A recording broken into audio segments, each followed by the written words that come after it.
The Texas sunset blazed copper bright across the horizon as Jack McKenna rode into Copper Creek, his battle-scarred stallion carrying double burden. Behind him, unconscious and bleeding, rode a young woman whose torn dress and bare feet told a story of violence in desperate flight. Jack's 45 years showed in every line of his face, deep furrows carved by desert sun and battlefield smoke, pale scars from Confederate sabers and Apache arrows. The twin Colts at his hips had seen action from Antietam to the Rio Grande, and the badge-shaped hole in his vest pocket spoke of authority long abandoned. "Easy, girl," he murmured as the woman stirred against his back. Her breathing came shallow but steady. She would live, unlike the 12 souls he'd found, scattered along Devil's Pass like broken dolls. The massacre had been methodical, professional. 12 travelers cut down for pocket change and principle. But one detail haunted him. The carved letter C burned into the stagecoach door. Colonel Vincent Hayes was making his presence known across the Texas frontier, leaving his signature in blood and ash. Main Street stretched before them, sun-bleached storefronts and false front buildings that spoke of frontier optimism slowly dying in the face of lawless reality. Lamplight spilled from windows where decent folk gathered behind locked doors, waiting for trouble to pass them by. The woman's green eyes fluttered open as they reached the bank's ornate facade. Intelligence flickered in those emerald depths, not the vacant stare of trauma, but the calculating gaze of someone assessing her situation. "Where am I?" she whispered. "Copper Creek. You're safe now." She tried to sit straighter, winced, then settled back against him with practiced resignation. "My father, Edward Coleman, he owns the bank here." Jack's jaw tightened. Coleman, cattle baron, land speculator, the richest man between Austin and El Paso. This wasn't random violence. Hayes was sending a message to someone with deep pockets and deeper influence. The bank doors burst open before Jack could dismount. Edward Coleman emerged, silver-haired, expensively dressed, his face etched with the particular desperation that comes from having everything and seeing it threatened. "Sarah, dear God, what happened to you?" Jack lifted the woman down with careful strength, noting how she leaned into his touch without flinching. Odd reaction for someone fresh from captivity. "They knew my name," she said softly as her father reached for her. "The scarred man, he knew exactly who I was." A chill crawled down Jack's spine. In the lamplight, he studied Sarah Coleman more carefully. Beautiful, certainly, but there was something else, an alertness that suggested secrets beneath the surface. "Get her inside," Jack commanded. "We need to talk." The bank's interior reeked of leather, tobacco, and old money. Maps covered the walls, surveys and claims marking Coleman's empire across 3 counties. Jack had heard whispers about the man in saloons from San Antonio to Fort Worth. Legal business mostly, but the frontier had its own definition of legal. "You're McKenna," Coleman said as they settled his daughter onto a leather chair. "The famous Iron Wolf." "Former Ranger," Jack corrected, his eyes never leaving Sarah's face. Something in her expression bothered him. Too composed, too calculating for a recent victim. "The newspaper said you died at Bull Run. Different battle, different life." Jack's voice carried the weight of old ghosts. "What makes you think I'm here for you?" Coleman reached into his vest with trembling fingers, withdrawing a cream-colored envelope. "Someone left this on my desk yesterday morning." Jack's blood turned to ice as he read the elegant script. "Coleman, $10,000 by week's end, or Copper Creek burns. Your daughter's capture was merely a demonstration of our reach. Next time, I won't be so merciful. Give my regards to Iron Wolf McKenna when he arrives. We have unfinished business from Antietam. V. Hayes, Colonel, 1st Virginia Cavalry." The paper crumpled in Jack's fist. That accursed battlefield. The rain-soaked Maryland earth where he'd put a bullet through Thomas Hayes, a boy of 19 trying to surrender, hands raised, Confederate gray soaked with blood and autumn mud. "He knows you're coming," Sarah observed quietly. Jack met her gaze, surprised by the steadiness there. "Then you know who he is." "I know Vincent Hayes by reputation. They call him the Butcher." Her voice carried no tremor of fear. "They say he's been hunting the man who killed his brother since the war ended." The casual knowledge in her tone set alarms ringing in Jack's mind. Sarah Coleman knew too much, spoke too calmly for someone who just escaped the Crimson Riders. But Copper Creek's people were innocent. Farmers, shopkeepers, families trying to build something decent in this harsh land. "Where's your sheriff?" Jack asked Coleman. "Dead. Hayes's men shot him 2 days ago." The older man poured whiskey with shaking hands. "We sent for help from Austin, but help won't arrive in time." Jack studied the street through the window. Copper Creek sat in a natural depression, buildings forming a defensive square around the main thoroughfare. Defensible if you had men willing to fight. "How many guns can you muster?" "6, maybe 7 if you count Doc Williams." Jack almost smiled. He'd served with the old Army surgeon during the Apache campaigns of '79. Doc was worth 3 ordinary men with a rifle. "Anyone else?" "Miguel Vasquez runs the blacksmith shop. Tommy Morrison, barely 20 but steady hands. Old Pete, who owns the livery stable." Coleman paused. "The others have families." "They've already left town." "Smart men." Jack drained his whiskey, feeling it burn away the taste of old defeats. "Foolish, but smart." He moved to the map, tracing approach routes with his finger. "Hayes will come at dawn. He learned discipline at West Point. Too professional for night attacks." The weight of shared military experience colored his voice. "We'll have one chance to make this costly enough that he reconsiders future raids." "You're staying?" Sarah asked. Jack turned to study her face again. Relief flickered there, but something else lurked beneath. Something that made his ranger instincts prickle with warning. "I'm staying," he confirmed. "Not for money, for the principle." Outside, the church bell tolled 9 times. In 9 hours, the past would come calling with guns blazing. Dawn crept across the Texas landscape like molten steel, painting the eastern hills in shades of crimson and amber. Jack McKenna stood on the bank's flat roof, brass spyglass steady in calloused hands as he studied the dust cloud rising from Devil's Pass. 16 riders, he called down to Doc Williams, positioned behind an overturned freight wagon. "And they're bringing company." Doc's grizzled face looked up from his Winchester 73. "Artillery?" "Worse." Recognition turned Jack's voice cold. "Gatling gun."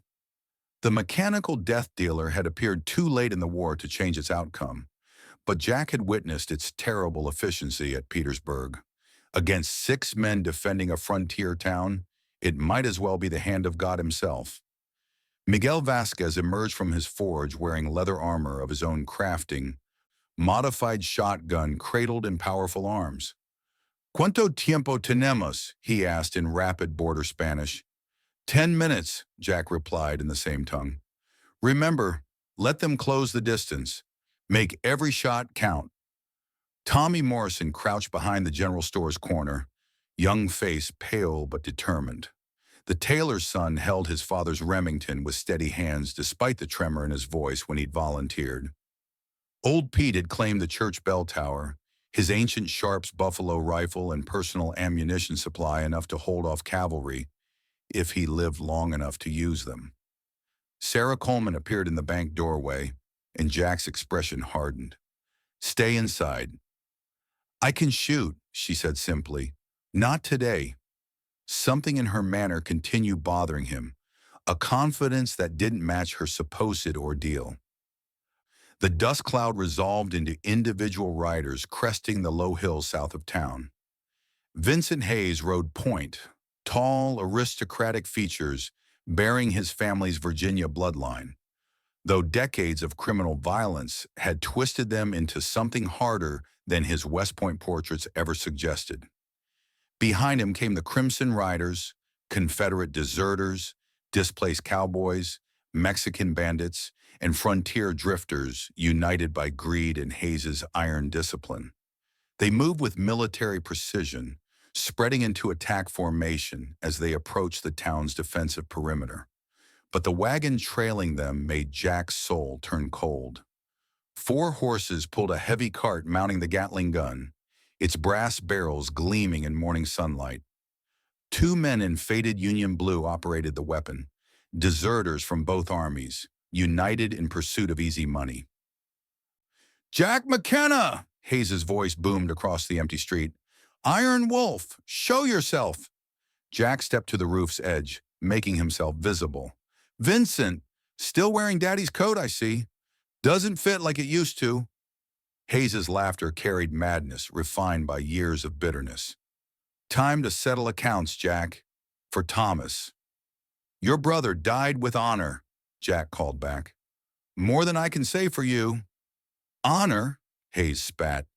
"You murdered him in cold blood while he surrendered." The accusation hit like a physical blow. Jack could still see Thomas Hayes in nightmares, 19 years old, hands raised, trying to surrender when muscle memory and battlefield adrenaline had tightened Jack's trigger finger anyway. Rain-soaked Maryland earth drinking Confederate blood. He was reaching for a weapon, Jack said, but the words tasted like lies. He was a boy trying to surrender. Hayes's voice cracked. "But today we finish it. Walk out here alone, and these people live. Make me come get you." Old Pete's buffalo rifle cracked from the bell tower, cutting off negotiations. One Gatling operator spun and fell, blue uniform blossoming crimson. The surviving gunner dove for cover as Pete worked his bolt and fired again. "So much for talking," Hayes snarled. "Kill them all!" Hell erupted in Copper Creek streets. The Gatling gun roared to life, rotating barrels spitting death at the church tower. Ancient limestone exploded in dust clouds as Old Pete scrambled for new position. Jack drew both Colts and returned fire, bullets sparking off brass fittings. Miguel appeared from an alley, modified shotgun booming as he scattered approaching riders. Tommy Morrison's Remington cracked twice from behind the general store, dropping a bandit attempting to flank their position.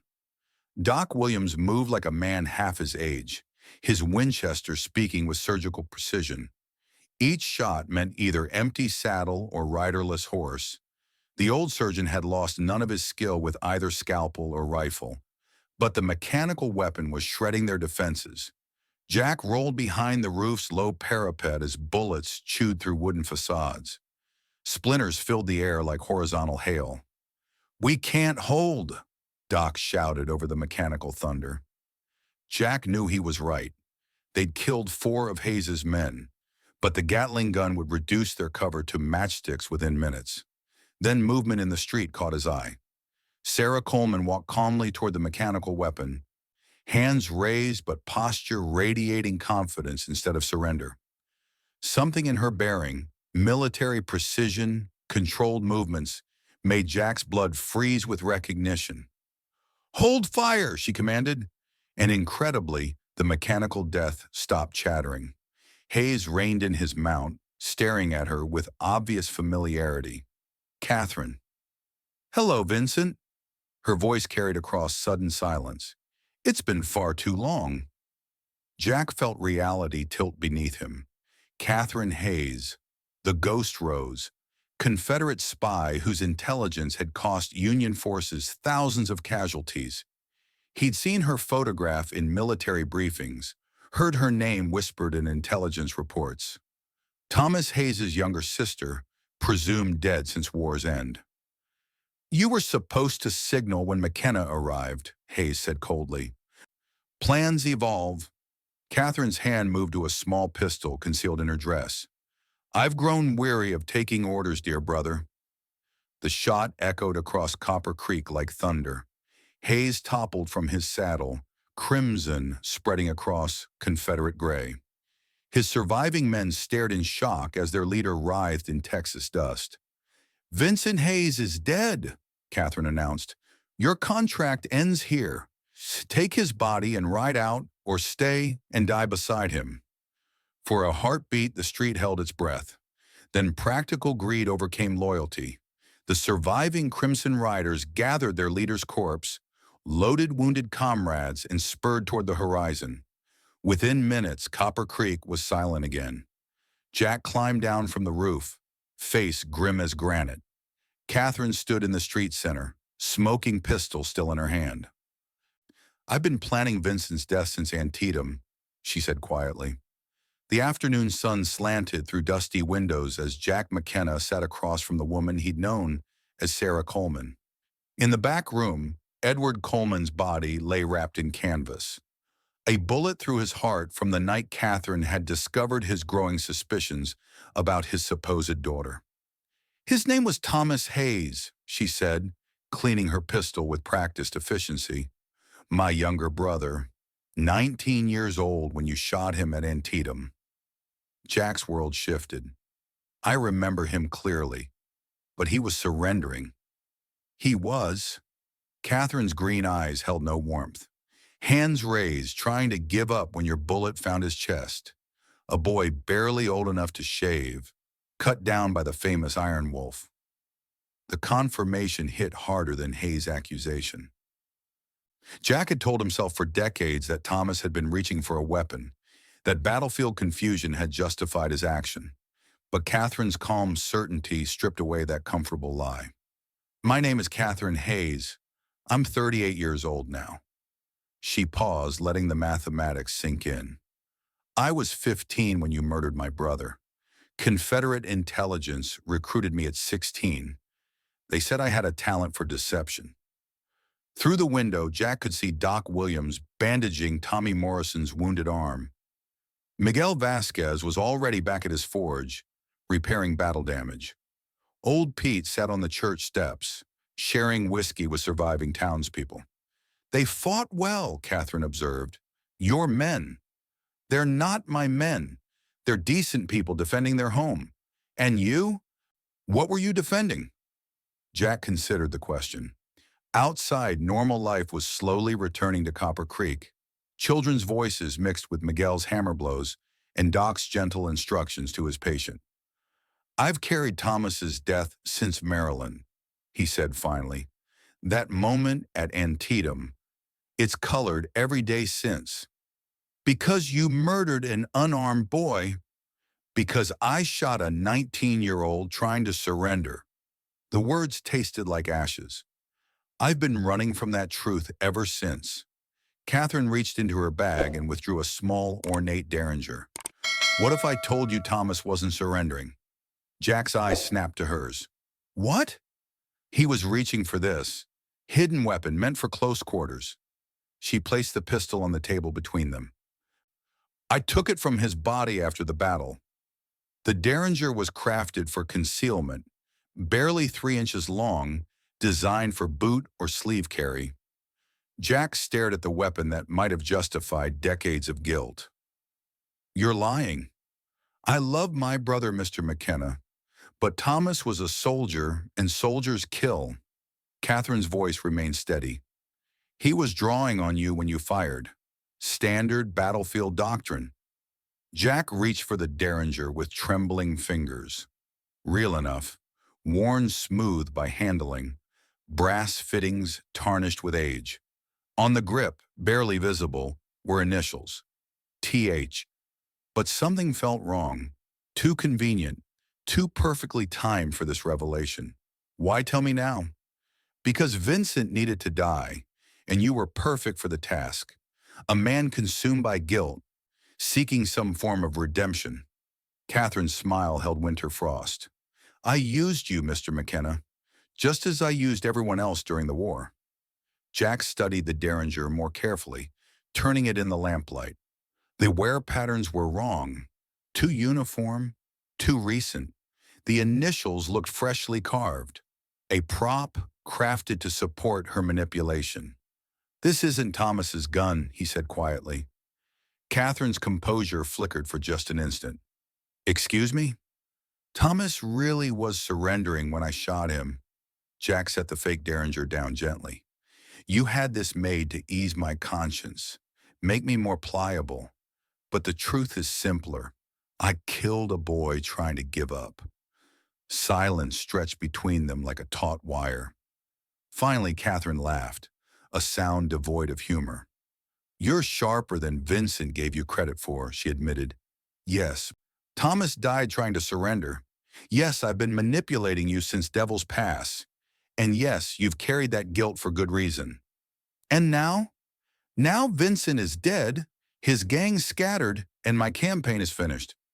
Catherine stood, smoothing her dress. There's an evening stage to Austin. I suggest you be on it. What about Copper Creek? What about it? Genuine puzzlement colored her voice. You've done what you came to do. Jack looked through the window at Doc helping Tommy to his feet. The boy would carry scars from today's battle, but also the knowledge that he'd stood firm when it mattered. Miguel was teaching children how to shoe horses, patient voice mixing Spanish and English. Old Pete was already planning improvements to the church's defenses. These men had fought beside him, bled beside him, looked death in the face without flinching. No, Jack said quietly. Excuse me? I said no. Jack stood, his decision crystallizing with each word. Copper Creek needs a sheriff.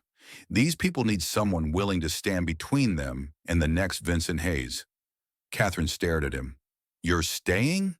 After everything I've revealed. Especially after everything I've revealed to myself. Jack moved to the desk where Sheriff Potter's bent star badge lay among scattered papers. I've been running from what I did at Antietam. Time to stop running and start building something. He pinned the star to his vest. It felt heavier than expected, but somehow right. You're a fool, McKenna. Maybe, but I'm a fool with purpose.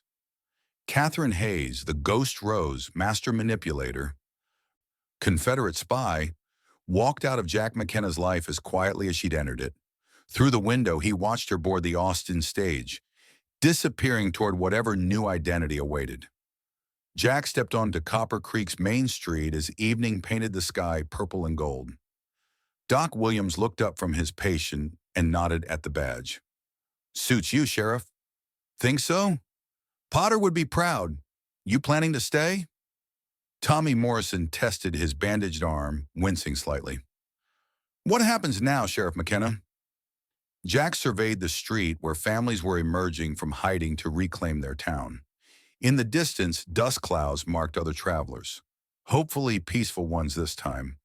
Now we rebuild, he said simply, and prepare for whatever comes next. Old Pete spat tobacco juice into the dust. Trouble always finds towns like this. Good thing towns like this know how to handle trouble. As full darkness settled over Copper Creek, Jack walked his first patrol as sheriff. The badge caught starlight like a promise. Not of easy times ahead, but of purpose finally found. 3 days later, a telegraph message arrived from the territorial marshal in Austin. Comanchero raiders moving north from Mexico, armed with Spencer repeating rifles and hostile intentions. Estimated 20 men under Chief Broken Lance. Town sheriffs advised to prepare defenses or evacuate civilians immediately. Jack read the message twice, then folded it carefully. Through his office window, he could see normal life continuing. Children playing, merchants conducting business, families building their futures in this harsh but promising land. He'd killed an innocent boy at Antietam. That truth would never leave him, but he could choose what to do with the years remaining. Jack McKenna pinned his badge firmly in place and began planning Copper Creek's defenses. He walked to Doc Williams' clinic first. They'd need medical supplies, then to Miguel's forge, more ammunition and weapons maintenance. Finally to Old Pete's livery, horses and escape routes for the civilians. The past had finally caught up with him at Copper Creek, not in the form he'd expected, but in a way that offered redemption through service rather than simply punishment through guilt. There would always be another threat, another test of resolve. Comancheros today, rustlers tomorrow, perhaps another Vincent Hayes the day after. But for the first time since that rain-soaked Maryland battlefield, Jack McKenna was ready to face whatever came. Not as Iron Wolf, the haunted killer, not as McKenna, the bitter bounty hunter, but as sheriff of Copper Creek, a man who'd learned that protecting something worth preserving was more important than running from something that couldn't be changed. The frontier was vast, full of towns that needed someone willing to stand against the darkness. Tonight, Copper Creek slept safely. Tomorrow would bring its own challenges. But Jack McKenna would be ready.